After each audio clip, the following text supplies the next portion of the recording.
Antisemitism and scapegoating have been prevalent against the Jewish people throughout the centuries, culminating in violent pogroms and laws that place restrictions on business, education, and the freedom of the Jewish people. The genocidal intent of the Holocaust was the ultimate act of violence and dehumanization of the Jewish people in our time. There are intergenerational sensibilities that this history carries.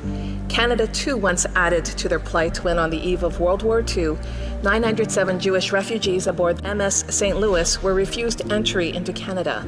254 would later face death and the atrocities of Nazi concentration camps. Since October 7th, we have seen in our country an explosion of anti-Semitic hate. I feel the weight of Jewish physicians and healthcare workers across Canada who feel attacked and marginalized in our universities and hospitals. A Jewish student was called a dirty Jew by his lab partners. The student appealed for help.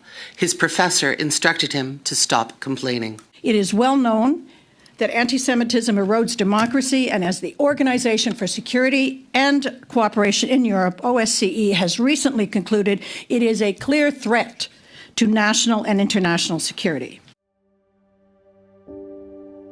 We have a number of Canadians that seem to have no problem with supporting, again, a listed terrorist entity in Hamas, as well as we've seen flags for the Palestinian Islamic Jihad, or PIJ, also a listed terrorist entity in Canada, and even some Hezbollah flags. Hezbollah is also a listed terrorist entity in Canada. Although people may have differing views about Israel, Palestine, and statehood, we can all find common ground on Canadian principles. First, anti-Semitism is not acceptable. It is wrong to allow Canadians of any ethnic background to be scapegoated and persecuted just because of their race, religion, or where they're from. What is happening to Jews in Canada today is persecution.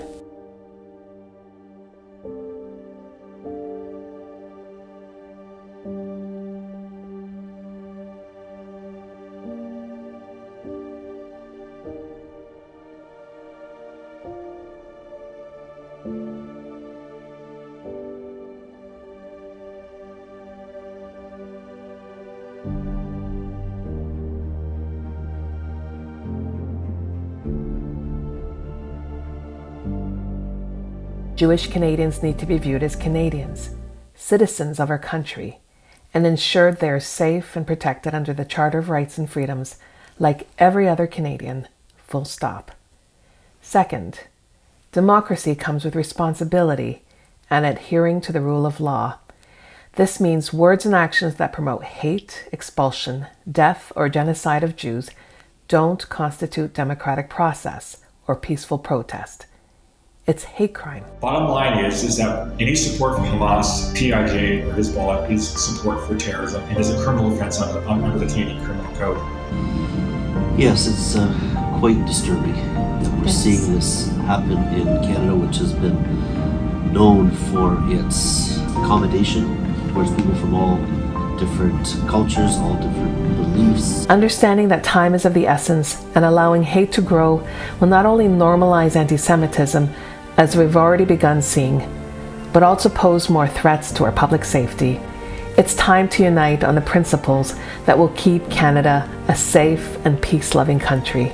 I'm Nellie Shin, former member of Canada's Parliament. I hope you'll join me in doing your part to keep Canada a safe and welcoming place for all Canadians. May God bless.